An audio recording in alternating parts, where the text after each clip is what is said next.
I'm kind of pitching myself here as somebody who's an experienced investor, but always, I'm definitely new to this business as well. I just want to speak about this product and just how much, it has really helped me, propel myself, get better with talking with sellers, actually be able to close a deal.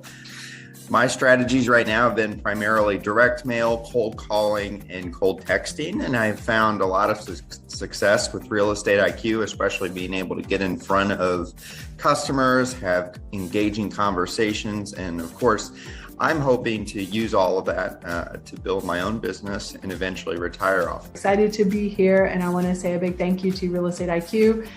They have the absolute top leads in the industry and just make investing effortless for all of us as real estate investors here in Texas and obviously everywhere else that they're focused. And I'm proud to be associated with Real Estate IQ. Love what you guys do and love how you all help investors so that we can focus on the thing that makes us the most money, which is the job of real estate investing. I wanted to jump on this morning and give a shout out to Real Estate IQ. I began my journey with them a few years ago, just using some of the more basic products, the off-market leads. And since then, growing and visiting and talking with not only Steve, but other people who are involved with Real Estate IQ, I've had the opportunity to actually not only be a client, but I also became an investor with them. And that is one of the beauties of being able to be part of Real Estate IQ, is it gives you the opportunity to grow as an investor, especially in real estate.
I'm kind of pitching myself here as somebody who's an experienced investor, but always, I'm definitely new to this business as well. I just want to speak about this product and just how much, it has really helped me, propel myself, get better with talking with sellers, actually be able to close a deal.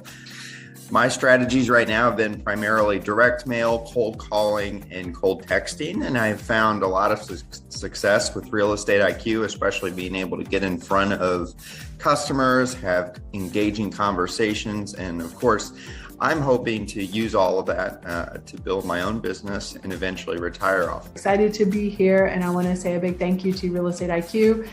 They have the absolute top leads in the industry and just make investing effortless for all of us as real estate investors here in Texas and obviously everywhere else that they're focused.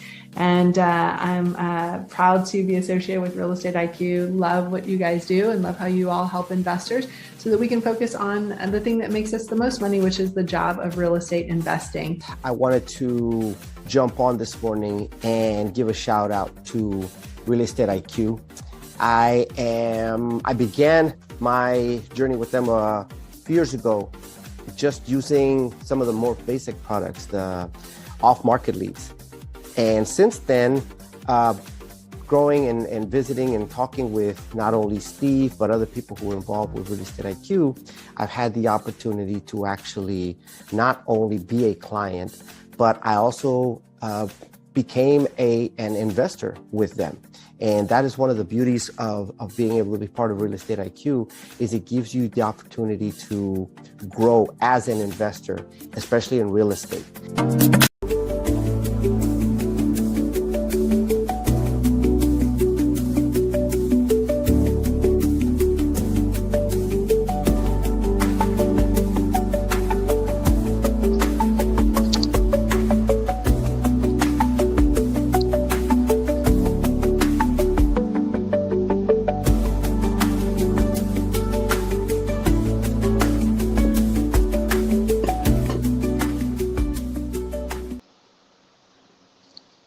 All right, good morning, everyone, and welcome to today's exclusive event with Real Estate IQ. It's another Thursday, so it means it's another good learning session from Real Estate IQ. Hello, everyone. We're thrilled to have you joining us today. It's 11 a.m.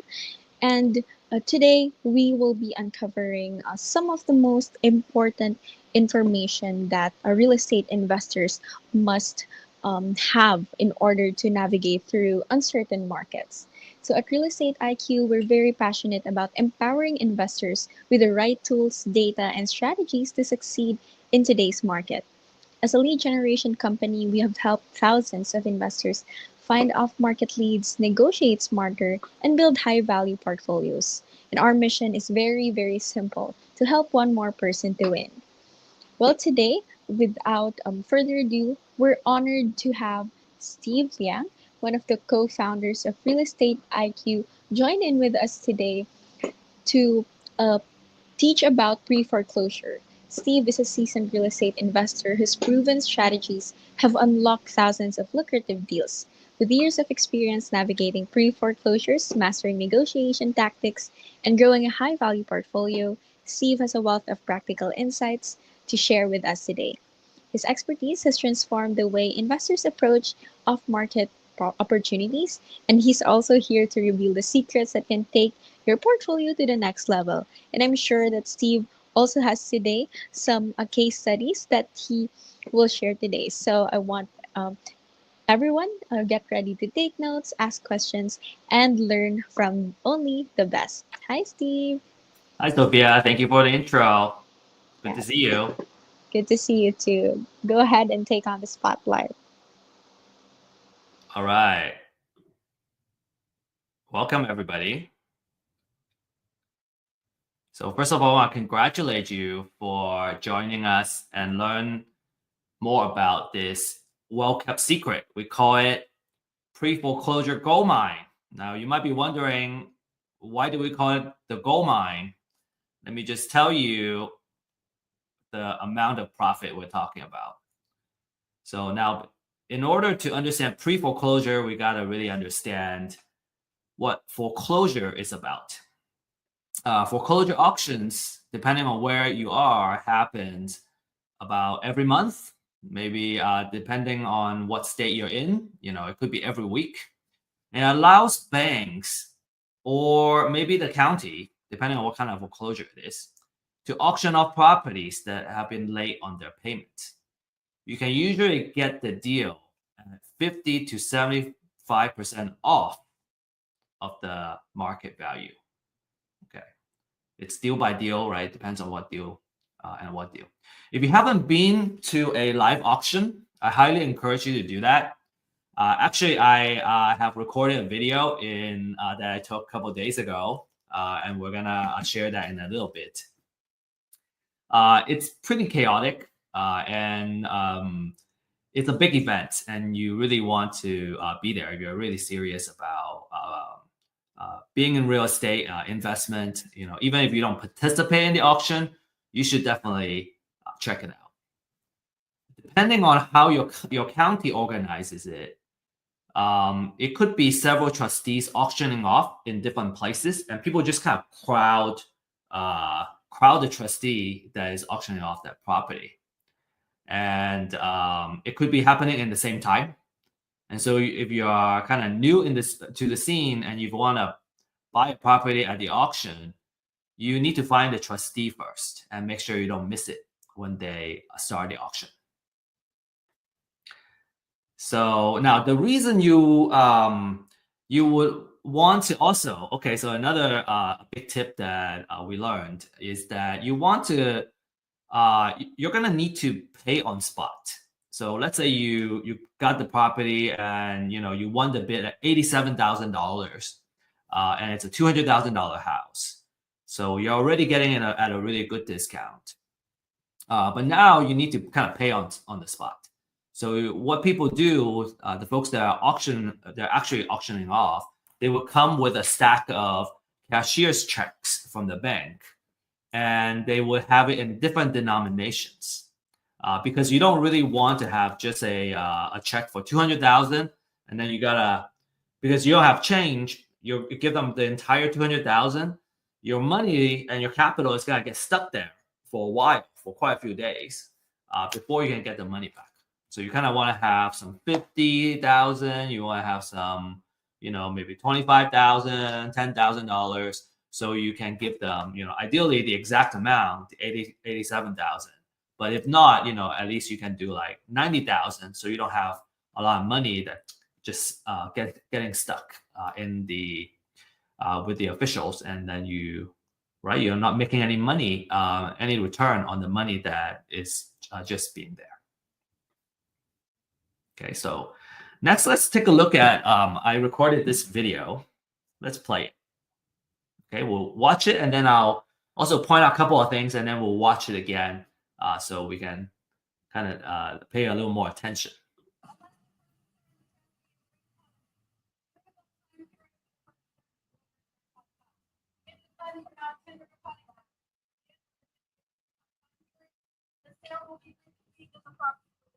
Yeah, okay, so really short video, about 10 seconds or so. So a couple of things, I'm gonna play again, but a couple of things I wanna point out for you is, number one, the lady was announcing and she was making the disclaimers before the auction start. So the auction hasn't started, she was just kind of reading off the things that you should know about before you really actually participate in the auction, such as you're buying it sight unseen, there might be other liens on the property and all that stuff.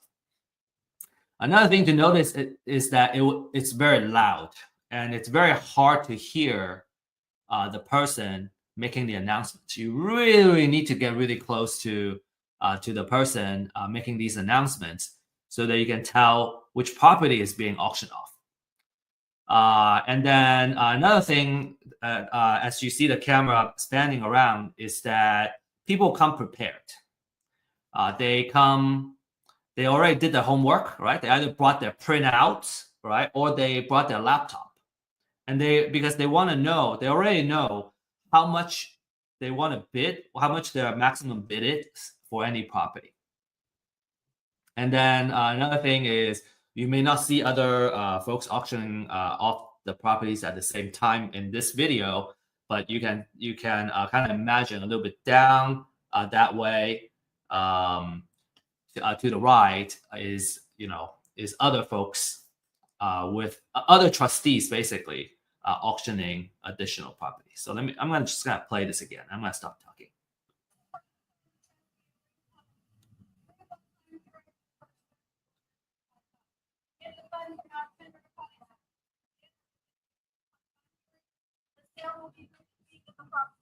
Yep. Okay.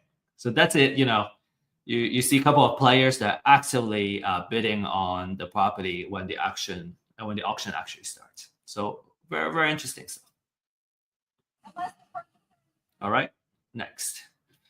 Now there are a couple of drawbacks when it comes to buying at foreclosure auctions. The first one is there is competition. By definition, in an auction, you got multiple bidders bidding up the property. A lot of times it's 1,000 at a time. So they go, 81,000. The next person goes 82, 83. So you keep going until somebody hits the limit and they stop bidding. So you have potentially a very fierce competition. And especially with hedge funds getting into the scene, foreclosure auctions have become very competitive.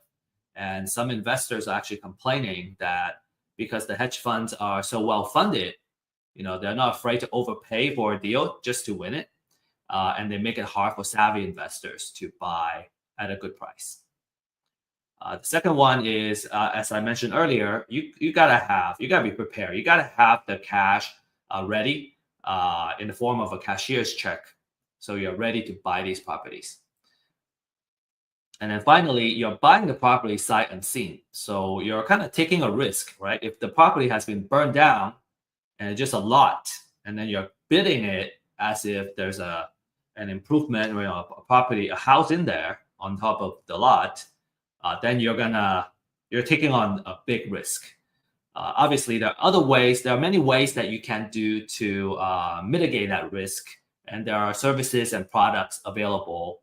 You can hire somebody to drive by the address and actually kind of check out, just make sure the property is not burned down, and they will take pictures and all that. So there are things that you can do to mitigate these risks, of course. Now, because of the kind of drawback from bidding at the auction, I think the biggest drawback is probably the fact that it's hard if you're undercapitalized, if you don't have a big piggy bank. How do you participate in the auction, right? And so that's why we like to get ahead of the game, right? Buy the property before they hit the foreclosure auction, because number one, you don't have as much competition. A lot of times you're directly interfacing with the property owner, and you can buy it directly from them. You can still get it from for a pretty good discount, and then again, you can directly negotiate with the seller, and you can meet with them face to face and all that, and make sure that you're buying it at a price where you can make a profit. So the natural question is, how can I find these deals, and how do I make these deals? There are a lot of these properties. On average, I think last month we found about 6,000 properties that are motivated to sell. And then let's say on average, we're talking about an average of maybe, don't quote me on this, maybe $50,000 to $60,000 of equity per deal. There's a lot of equity in these houses that are going into foreclosure. So all we need is to win one, and we'll feel like we're winning. All right, so that's what this webinar is about. I hope we have kind of piqued your interest. And our promise is that by the end of this webinar, you understand the strategy and the process of how you can win foreclosure properties before they hit the foreclosure, what we call pre-foreclosure deals. From a kind of the type of investor standpoint, if you're new, obviously this is a really good class because there's a lot of opportunities in the foreclosure auction. A lot of properties that are going into foreclosure auction that are good candidates for you to reach out to. And if you're an experienced investor, but let's say you have not done pre-foreclosure, this would be a really good way for expanding your channel. From exit strategy, you can wholesale. Let's say you buy the property wholesale. You can do fix and flip. You can also do buy and hold as well at a big discount. All right, so you make the money when you buy it, and now you can do all kinds of exit strategy and profit from it. So reminder, distractions can be very lethal, especially when we're trying to learn. So find ways to be focused, turn off as much distractions and notifications as you can. And feel free to use the chat we're on live stream right now. So feel free to use the chat to ask questions and also interact with each other, introduce yourself. What we find is that a lot of times, I think it's true in many things, it's just difficult to find success when you're getting started or when you're kind of in the middle of the journey. It's all about networking. So what we find is a lot of times when we're attending the same class, the folks that are attending it together, you may find that you may want to partner up together. Obviously, we'll teach you about the pros and cons and what to watch out for when you partner with someone. It's another big kind of art, the art of partnership. But it's always nice that you don't have to do it all by yourself. Okay, so make sure you take advantage of everything this class has to offer. Get connected and stay connected. Disclaimer, everything we presented here is for educational purposes, and you should always do your due diligence when you make any financial decision. We don't offer investment advice, financial or legal advice. Right? Make your own decision. My background is I have experience in marketing, data. I'm kind of a data guy, and we use the data for marketing. So kind of naturally, I'm also a marketing guy.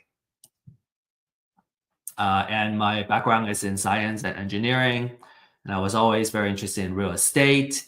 And kind of when I learned about real estate investment and the potential of profit that it can bring, it's very exciting. The struggle is that it's hard to find the right knowledge or the knowledge that you need. And then once we know what to do, it's hard to kind of get started because everything starts from the lead generation and the deal finding process. So it's hard to get good data and good technology. And then another big part is every single step when you're doing something new, it's very easy to get stuck. I get to a certain point and go, what do I do now? Right? Especially it's our first deal. And we found it hard to connect with quality people that can kind of show us the way. A lot of times after a couple of deals, we learn how to do it well, and we can become very competent ourselves. We can become like basically a full partner. But in the beginning, you gotta learn. So having high quality people that are trustworthy is very important. And that's why we're at Real Estate IQ would bring these couple of offerings to you. One is webinars, classes, educational items. We also have ebooks that you can leverage and learn more. We also offer really awesome deal finding data.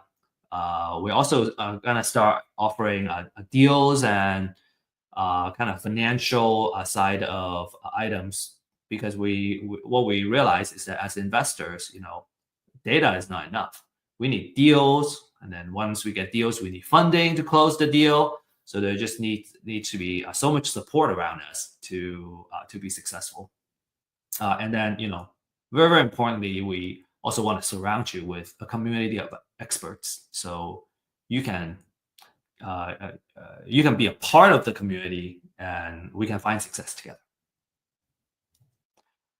Okay, without further ado, really want to get started here. So I got a couple of steps here. Number one is we want to understand the foreclosure process. Why is that important? In order to win pre-foreclosure deals, we need to understand the entire process so we know where and how we can add value to the homeowner. So here's the process. So step one, the borrower has been delinquent for more than 120 days, so about 4 months. Okay, so that triggers the lender to say, hey, we need to send a letter of demand, and the borrower needs to start getting current on their payment. The borrower will have at least 30 days to pay off the delinquent payments,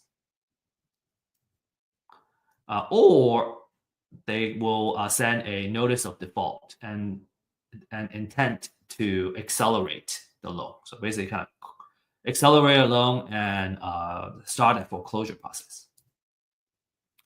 So after the cure period expires, the lender will file a notice of sale at the county the property is in, and you would wait. You would need at least 21 days before it would get auctioned off. So let's say, in Texas, we have the auction that happens on the first Tuesday of every month, which is just 2 days ago. And let's say the filing happened on the first of the month, right? And it's not that Tuesday yet. It's not gonna go into that immediate Tuesday, but it'll go to the following Tuesday, first Tuesday of the month. So that at least there are 21 days before the next auction. The property is usually auctioned off between 10 and 4 p.m. Different counties are different. Houston, for example, has the auction at a conference center. Most counties will have the property auctioned off at the courthouse. And it's like rain or shine or snow, it will happen. In fact, just a few days ago at the Dallas auction, it was raining, super hard. So it added more to the noise. It's super hard to hear, and it was wet too. The good thing is there was an overhang and it blocked off most of the rain. But if for some counties where you just need to be there with your poncho, if it rains, if you want to really participate in this. So the property will either sold to the highest bidder, or it would go back to the lender and become a REO. REO stands for real estate owned property. It goes back to the lender. So at foreclosure auction, okay, after it gets foreclosed, the borrower may still owe money even after the foreclosure. And if the total debt is not fully paid off by the foreclosure sales price, the lender may choose to seek what we call a deficiency judgment against the borrower. So what that means is there's a possibility where the homeowner, normally do they lose the house during the auction, they will owe more money.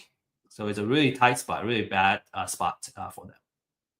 Okay, and a lot of owners need to understand it. Sometimes they just go, I give up. I'm just gonna, let go into foreclosure. Well, not so fast. Maybe you need to consider, what are some consequences if you let it go there.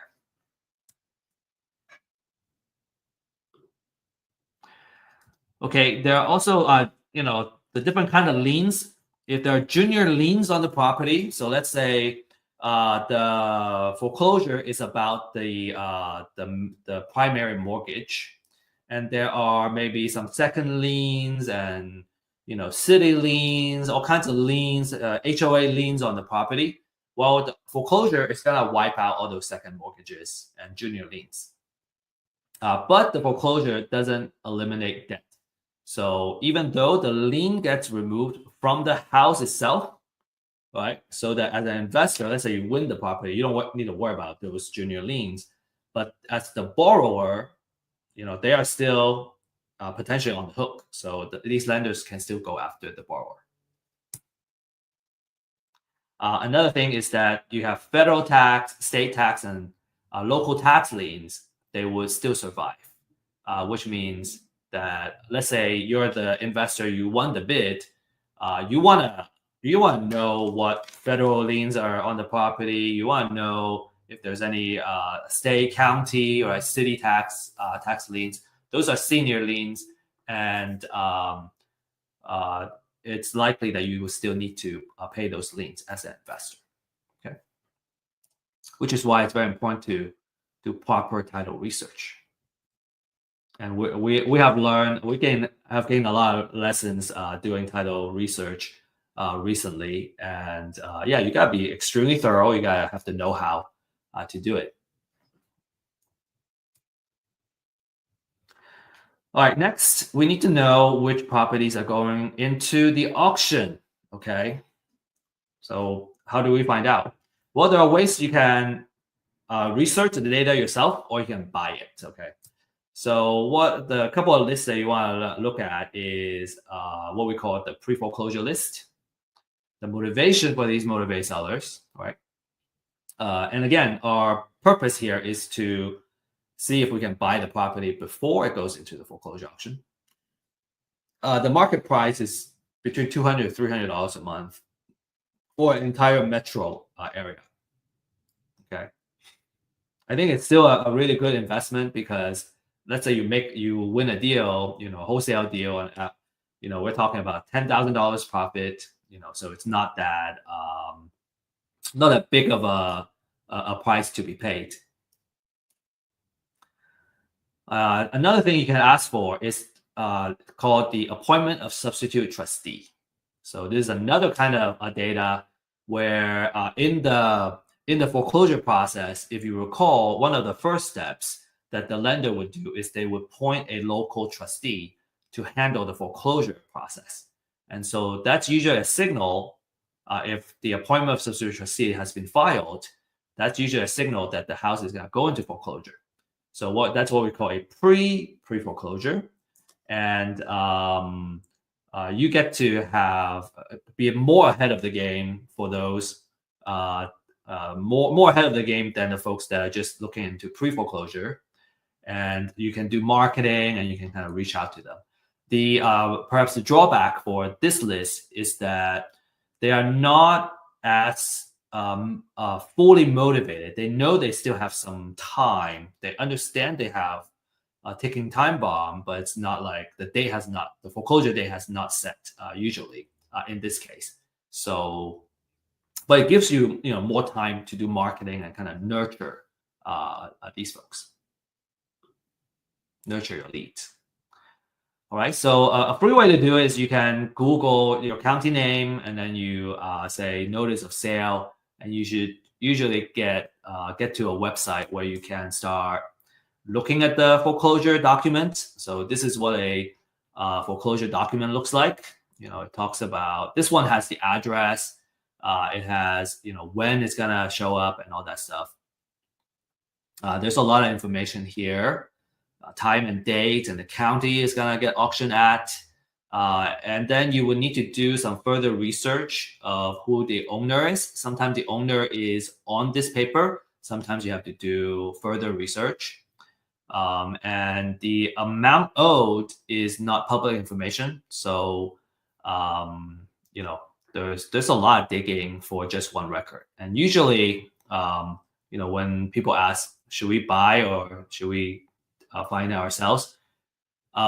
My typical answer usually is, if you know how to do it, you're better off outsourcing it.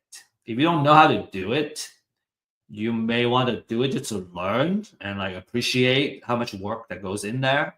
But ultimately, this is not worth our time. It takes 15 to 20 minutes of research for just one property. And when it comes to lead generation, I would want to market to hundreds of prospects, all right, hundreds of leads because it's always a numbers game. So I want to make sure I market to a good enough of quality leads so that I can win one. It's just not worth it. These are the volume of foreclosure filings in a couple of the major cities that we cover, and it's just not worth the time to do research on every single one of those properties. It's just impossible. It's so much easier just to kind of outsource that. Right? I would do certain things myself in where my time is going to return the most, such as managing the marketing campaign and maybe like doing cold call, making connections with the homeowner. Those are much better return on our time, and that's what I do too, actually. So okay, so let's say we buy on the list, right? I hope I convince you that it's better outsourced. You if you don't know how to do it, like I said, you may want to learn how to do it. But just because I know how to cook doesn't mean I want to cook every day. Just because I know how to clean doesn't mean I want to clean every day. Oops.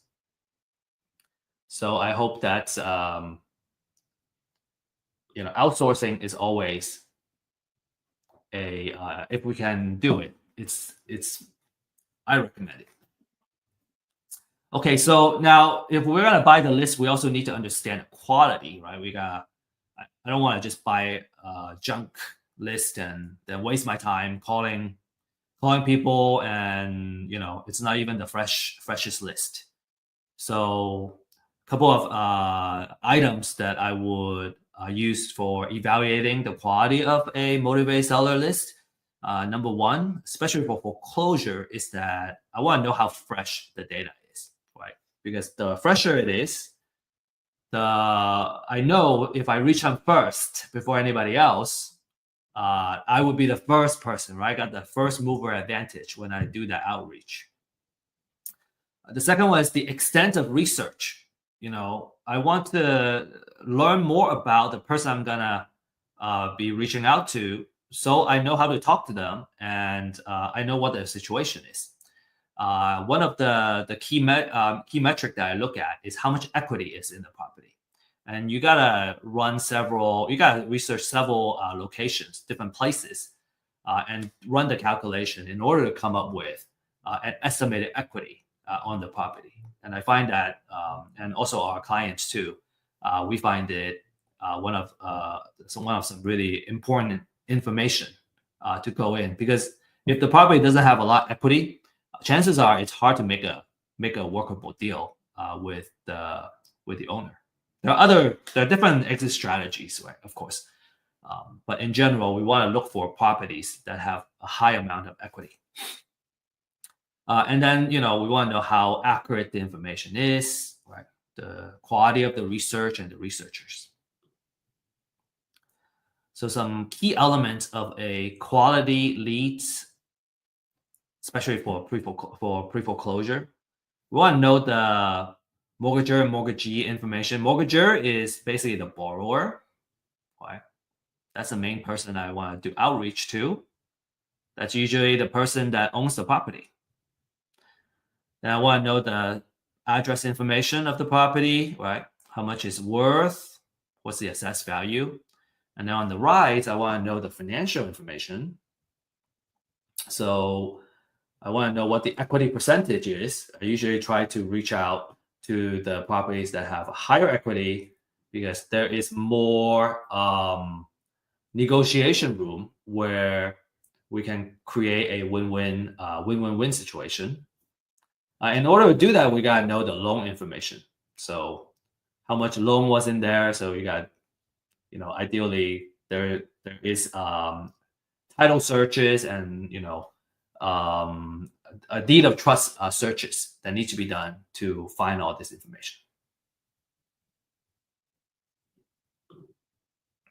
Okay, now that we got the list, we want to narrow it down to a more manageable, focused list.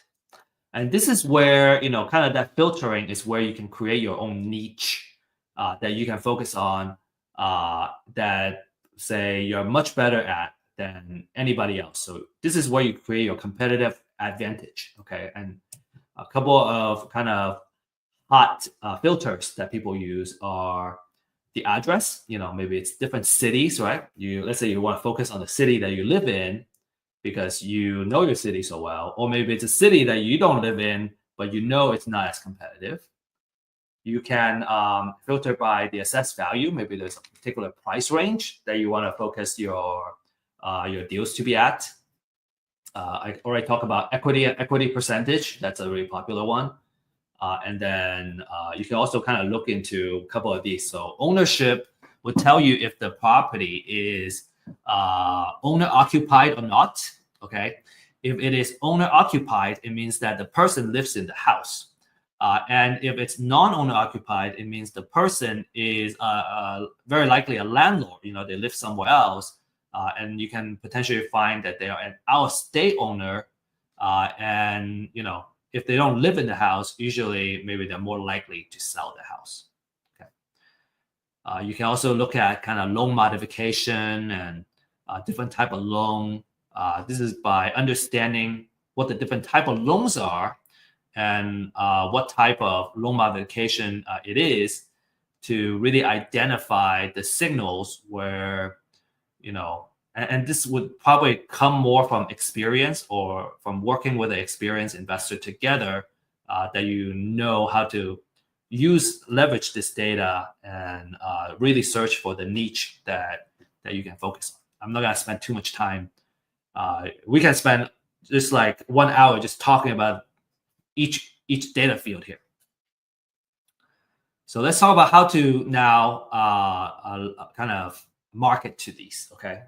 One very important point I want to share is that let's say there are 1,000 properties, right? And let's say we start with a $1,000 per month marketing budget. Okay, I have $1,000 I can spend. I can either spend $1,000 to reach 1,000 leads, or I can narrow it down to 100 leads and really just focus on reaching this 100 leads.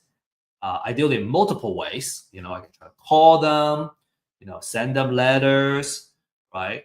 Maybe even do targeted advertising. That's more advanced to these 100 people.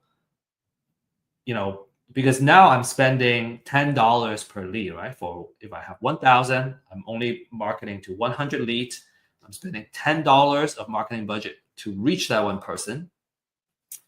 Versus, say, I got this gentleman named Joe, and he has $1,000 trying to reach 1,000 leads. So on average, he can spend $1 per lead.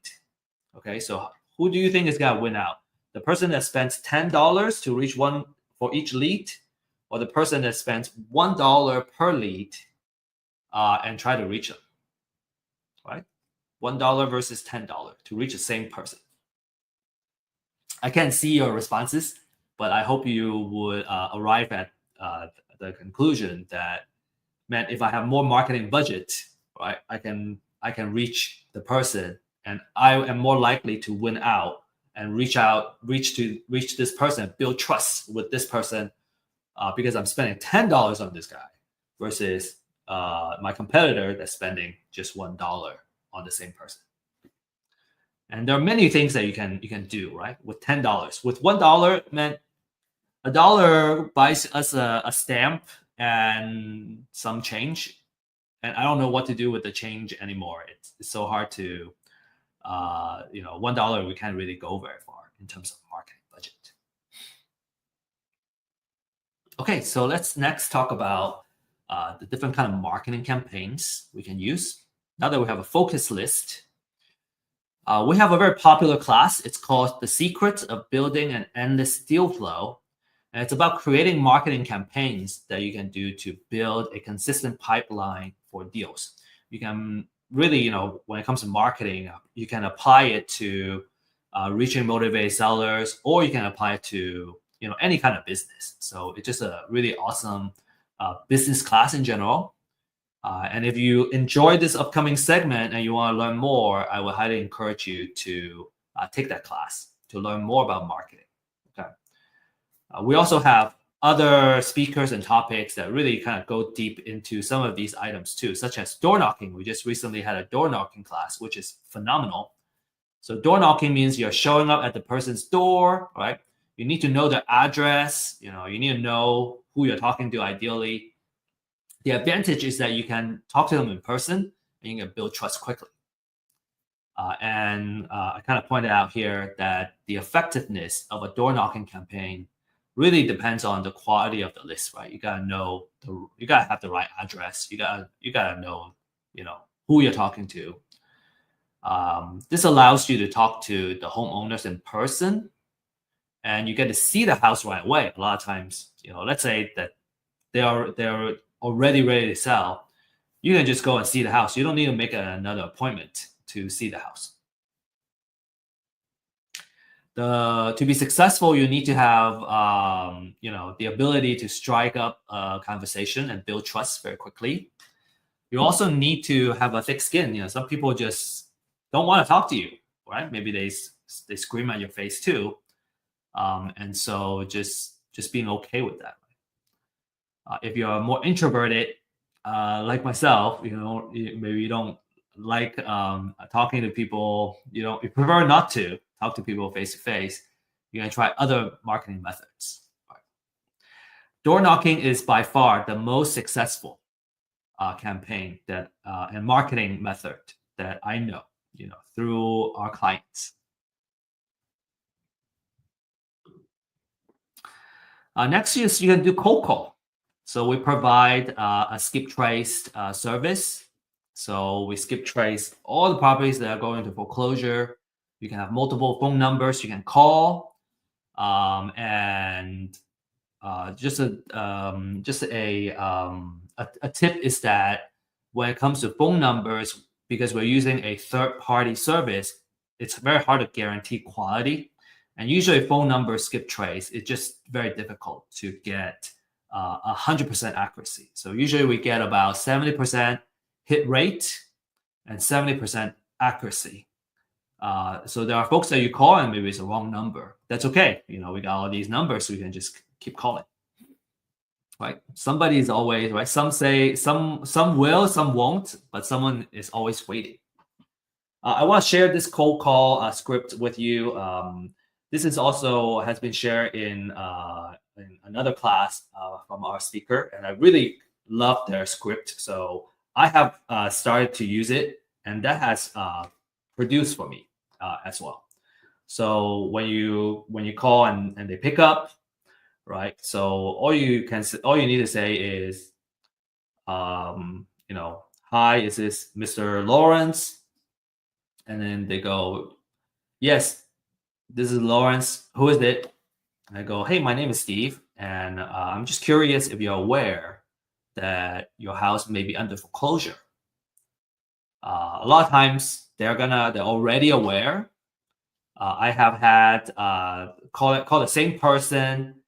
That same name, a person with the same name, but just a wrong number, and then they say no. But most people they're already aware, and maybe they're already working with an attorney or something to try to come up with a solution.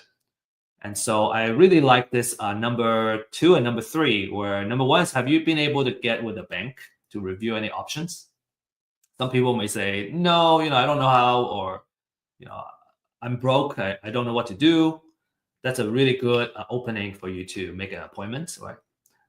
Because our job is really to kind of give them a solution, explore different options where they can see how they can stop the foreclosure. Oh, okay. Another thing that I have learned is that if our approach is to ask if they want to sell, usually I got a lot of a lot of unpleasantness coming back at me, and ever since then I have kind of readjusted my approach and just kind of be an advocate for them. A lot of folks don't want to go through foreclosure and they don't want to sell. They want to stop the foreclosure. So it's much easier to try the approach of helping them stop their foreclosure and explore the different options that they can do. Okay. And then number 3 is, have they told you that have been approved? So let's say like they already kind of they got somebody working on it. But until they got an approval, the house may still go into foreclosure. In fact, like, just last week, I was calling a couple of folks, and they already had somebody helping them work on it. Like, they were either waiting for an attorney, or like they have started working with an attorney, but they didn't get a written confirmation that it's gonna happen. So my advice to them is, make sure you got something written by the end of Friday. So at least you still have, next Monday to kind of follow up. But like by Monday, if you don't get that, your house may go into foreclosure. So it's okay that we don't win the deal, but at least we're helping them, right? The other one I want to share with you is the voicemail script. Okay, this has worked out. When I have scripts, what I realize is with enough practice, I can overcome my call reluctance. And maybe it happens slowly, but if you just kind of set a goal to make 5 calls, 10 calls to start, maybe sometimes, let's say you're just getting started, just making like 1 or 2 calls just to do that. It will help you kind of break through and get really comfortable, because it's all about having practice. So this voicemail script comes from a book called Rainmaker Conversations, I think, or like How to Become a Rainmaker. So it's a sales, really, really good sales handbook. Really short too. I highly recommend it. So without reading this to you, I'm just gonna leave it here. You can take a screenshot and practice it and see how well it works for you. Okay, I'm gonna leave it up here, and I'm gonna start moving on. Okay, now talking after we talk about these couple of strategies, another strategy we could have talked about is using direct mail and handwritten letters and send it to them. Usually these campaigns are best when it's all combined together, trying to reach the same person in different ways. That usually works the best. Okay, so next, you want to reach out and listen. You want to let the owner know that you want to help them. And foreclosure is a very stressful situation, so you want to be very empathetic and mindful. And maybe the appointment will lead to that they want to sell their property. Maybe it doesn't, but every single time you can make an appointment and have a meeting, you're just that much closer to making a sale, right? Or making the deal. So these are a couple of CRM stages that's also kind of my recommendation. You can certainly start with an Excel sheet to do the tracking.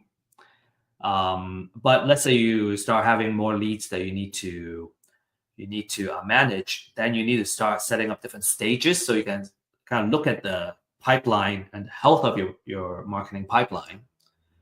And we'll talk about this more in our marketing class. But the different stages that you want to set up are here. Okay, so going from stage 1 to stage 9. My recommendation: take a screenshot, and if you have questions on how to implement this and all that, we can talk more. But if you are familiar with CRM, you already know what I'm doing, what I'm saying here. If you're not familiar with the CRM, I think it would be a longer conversation. Next, it's very important to do a good repair budget. And you don't necessarily need to know how to do it. I just want you to be aware. If you're new, right? I just want you to be aware that the house very likely is going to need repair to bring it up to the after repair kind of condition, right? And when you make an appointment and meet the seller at the house, you have an opportunity to come up with the repair budget and come up with the estimate. So the better you are at doing it, the more accurate you're gonna be, and then you can come up with the best offer. Right? You can come up with a really good and solid offer. If you don't know how to do it, bring in someone who has the experience and have done it before, so that they can come up with it, and then together you guys can kind of walk through. And usually it's much better if you're new to have somebody kind of show you the way, so that over time you learn how to do it. So it's just a very important part of the offer. So you can do it yourself, about 20 minutes. With practice, you become an expert. You can't bring a general contractor usually unless you already have a contract in place.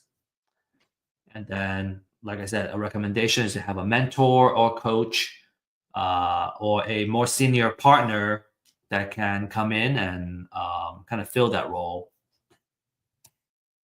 Okay, so next step, real quick, you want to, now you can negotiate the price. All right, let's say they want to sell, and it's in a situation where you can give them an offer that can create a win-win.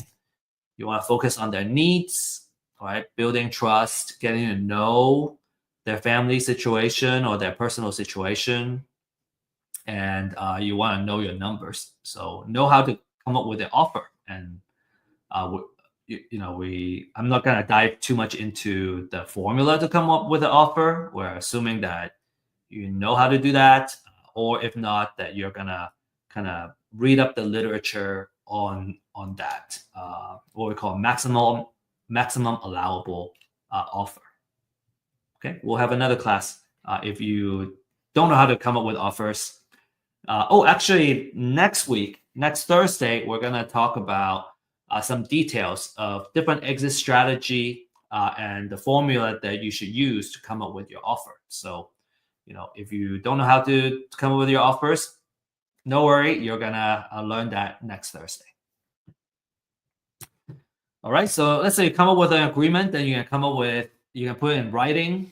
Okay, so there are many things that you may end up negotiating for. It could be the price, the sales price. It could be the terms of the payment. Maybe it's just all cash, or maybe it's a owner finance type of deal. It could be how much earnest money you're gonna put down. How long it takes to close. There are quite a few kind of discussion points that you got to finalize in order to put it into a contract. And when I first had to do it, it was also very difficult to learn how to come up with a contract. So, having somebody that can walk you through it is something I highly recommend. You can learn so much faster, when you don't need to struggle through every single step yourself. All right, and then there might be title issues to be aware of as well. You want to know if the property has other liens. Maybe there are junior liens and some senior liens on the property. So you want to work with an investor-friendly title company. Also kind of have a way to do the title research, which I think I'll talk about in a couple more slides. And just understand how to do the homework and do the title research. Closing, I have had very awesome, closing. There was one where let's say you agree on closing on a particular day, and that it just happens. But I think it's a little more of a minority of the case. There's usually some delays, right? Let's say you prepare to be closed on Friday, and actually sometimes it doesn't close until later. So just kind of be prepared for contingencies, and if you have a good contract and a seller you already built trust with, you can minimize a lot of the problems. So, but it's just be prepared for things not going the way that you plan to go, and just be flexible. I remember my first closing; it was very nerve-wracking. You think it's gonna happen to this day, and you're you're just like prepare and on standby this whole time, and then it doesn't happen. Next day it doesn't happen. Next day it doesn't happen. Could be kind of stressful the first couple of times. After a while you get desensitized. You get better at it. Okay, so to recap, okay, we talked about the foreclosure process, understanding how the foreclosure works, and the gap where we can leverage a pre-foreclosure list and outreach and buy the property or help the homeowner stop their foreclosure before it hits the foreclosure auction. We also talk about different marketing methods and the CRM stages that you can set up to manage your leads. Again, if you're interested in the marketing side of things, there's a class that's available. You can also kind of request. I'm more than happy to deliver a marketing class. I always like talking about marketing. So let me show you a couple of case studies. Okay, all of these are provided by our clients, and some of the names have already been blurred out for their protection. This one, for example, is a $46,000, $500 profit, and this is a wholesale deal. Okay, the next couple of deals is all wholesale. These are big profits for a wholesale deal. Typically, just want to set the right expectation. Is that $5,000 to $10,000 per wholesale fee is already a really good profit, and these are just very outsized profits because we have this awesome client that just does so well, and we kind of handpick the most profitable ones. Okay, so the next one is even bigger. The next one is $85,000, and then the next one is $88,000. So again, don't let these big numbers kind of set your expectation. Expect about $5,000 to $10,000 if you wholesale a deal in terms of making, how much profit you can expect from a deal. But these outsized profits are not unheard of either, and folks are extremely happy when they can make this much. Yeah, and one of the success stories that I share is actually the client that shared these cases. All right, so you might be wondering how you can get started. So I got a 3-step process for you. Number one is you want to get a pre-foreclosure list. The more information, the more relevant information, of course, the better. So the benefit of having first-hand data is you have the freshest data available. You can get extensive research done, such as estimated equity. And at a very limited time, you can also enjoy the disruptive pricing that Real Estate IQ has to offer. This is an example of what the interface looks like. Very easy to use, simple to use. You can come in, you can export the data, and then you can start doing outreach. So we got 2 pricing here. One is just the address itself, and then the other one is a skip trace. It comes with skip trace, so you can have phone numbers that you can call as well. Again, just wanted to reiterate that skip trace, because it's not our first-hand data, we have to buy it from a third party. It's not 100% accurate, and you shouldn't expect to have 100% accurate phone numbers when you skip trace. It's more likely the norm that you're not going to reach the person. And I think if you have that expectation going in when you make cold calls, then every single time there's a good hit, like you go, oh, wow, I hit the voicemail and this is the person I'm trying to reach, I feel excited. So I just want to adjust everyone's mindset, especially for those that are ready to get started. You want to do this with the right mindset, and then you're going to be very, very successful. Number 2 is you want to become a community, find a mentor, join a community, and kind of leverage folks that have done it before.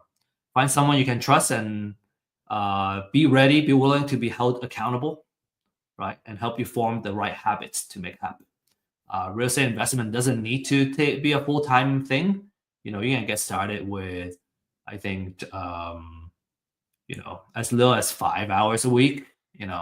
Over time, it may take a little more time, but you can kind of, like, if you're just looking for a side hustle or a buy 1 or 2 properties. It doesn't take up that much of our time, and you can do extremely well. Okay, number 3 is you gotta do the title research. The cost for title research is between 40 to 75 per property, and that's through a title company. There are different service providers that provide title research. We're actually working on a title research project right now, and we want to offer this service at a better pricing than what's on the market right now. All right, couple of success stories. This one is $8,000 profit. No, okay, sorry. The next one is the $8,000 profit.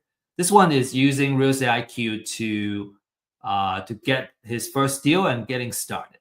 Profitable growth with substantial gains. When you don't have to worry about leads, right? You can just focus on the outreach and the marketing. You can just you can stay focused in the most valuable activity, and I think that's just so important when you're getting started. Ismail, $8,000 profit in a recent deal. Kind of on average, right? $8,000. I think that's about right. We see about 7,000, 10,000, 5, 7, 10 is usually the number, right, for a wholesale deal. And then Daryl said, he got 4 deals under contract, and already got about $1 million of contract value, and then he's expecting to make 10 to 15% of profit margin out of that. So, not bad for 9-10 months, and we're talking about $100,000 to $150,000 of like equity that you made. And these are, I think, not a rare story. These are very common stories. If you know how to do it, you got the know-how, you got the right path, the right way to execute. Within a year, maybe sometimes a little longer, you can build a pretty good amount of equity, real estate equity, in the deals, and then you're looking good. Maybe it's not liquid when you sell. When you sell the properties, when you become liquid, but when you're sitting on those equity, it's kind of really nice as a real estate investor, knowing that you have built the equity and the wealth already within those deals.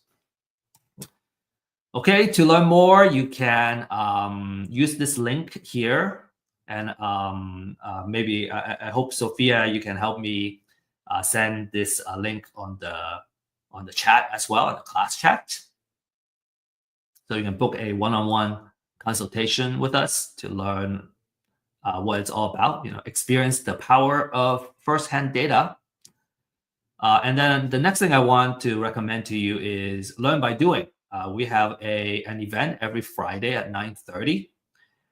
We're working on the link right now, and you can send me a email at steve.liang@realestateiq.co, and I will send you the link to join. And this is more of an invitation only. We want to have a serious and high quality folks that want to do deals with us together.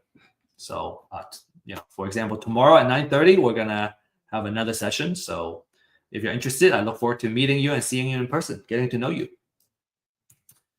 All right, so this is to conclude everything. I hope you really enjoy this class, and if so, please scan this QR code and give us feedback.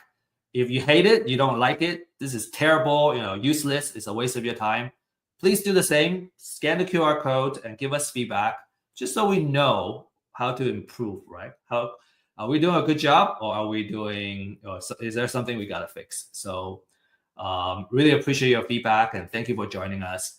And we'll give you a prize just as a thank you for sharing your feedback. And finally, best of luck and happy investing. Remember, again, that next Thursday we have the next class, which is how to find great investment deals, where we look at the different type of exit strategy and formula that you're going to use to come up with the right offer where you can make money on the deal.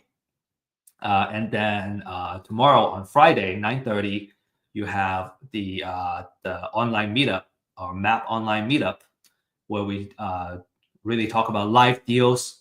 We can go over some case studies as well of actual deals, and just learn by doing. If you have a lead, you need help how to close it, or already got a deal under contract, and you want to know if it's something that you can profit on, because sometimes we're seeing is that the folks can get a deal under contract, but then because the term and the offer were not done well, you can turn it into a profit because your offer is just way out of whack. So we're more than happy to give you support and share our experience, and we can make some deals together. So that's it. That's all I got for today, and you can save my email address, and I look forward to getting in touch with you. Thank you, everybody. Okay, so Sophia, the stage is I'm passing the stage back to you. Yes, so actually, we have a lot of questions and comments during Wow. the event. So, would you mind helping me go through all of them and address these Yeah. comments? So, first, I think you have mentioned this earlier on how can you know what properties are up for bid. I think this one is for the auction. Yes. So that's where you can get the pre-foreclosure list, and then you will know that those are the houses. Now you got to understand that because it's possible that the house that was scheduled to go into foreclosure may end up not going into foreclosure. Mm.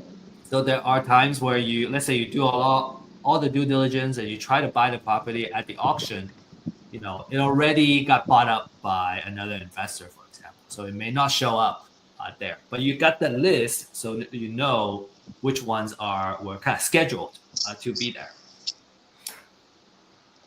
Okay, so this one from Michael Williams.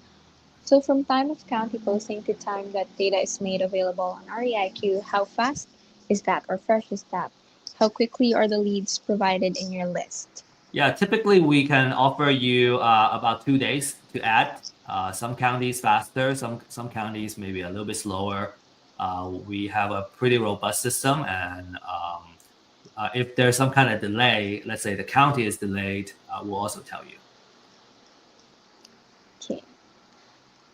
So for our next question from Patrice, how much equity should I consider to know it's a good deal?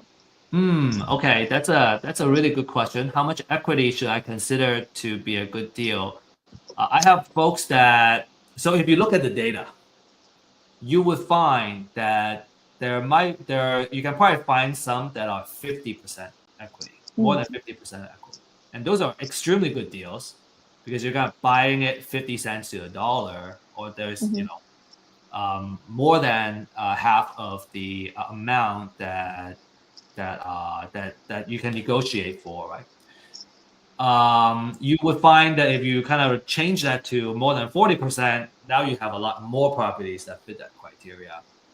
So I don't know. I think maybe depending on your strategy. So if we're kind of really focused on the amount of equity, I think more than 30 to 35, those are really potentially good deals. Because another thing you gotta add on to that is, what if the house needs a lot of repair, right? And all that rehab budget is gonna eventually come out of this equity that's already in there. So you kind of want to have some buffer there. Usually people prefer to have, not screen out so much opportunities that you may lose out.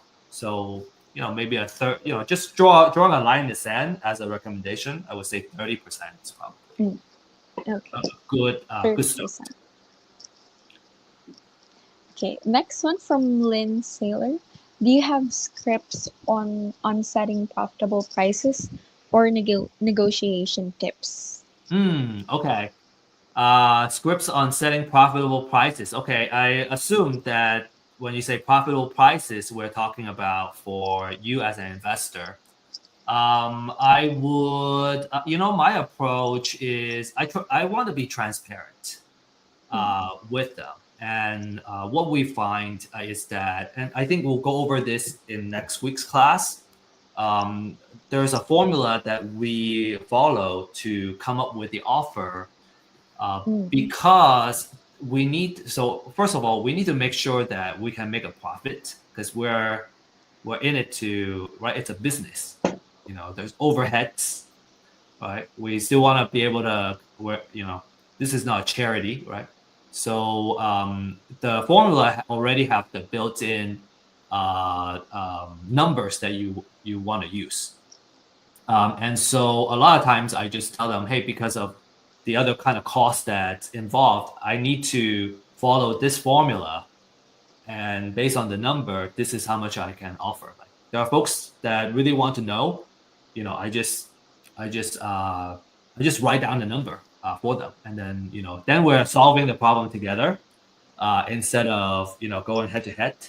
And I think, at least in this case, you really want to have we're in it, we're facing the same problem together instead of we're are negotiating in a hostile situation. Yes, because after all, you need to build a relationship also with the homeowner. So Right, we don't want to be hostile. Yeah, a couple of approaches, our speakers have also shared in the past is, that you guys we are on the same side and there's a bad guy. We're trying to fight the bad guy and we're not fighting each other.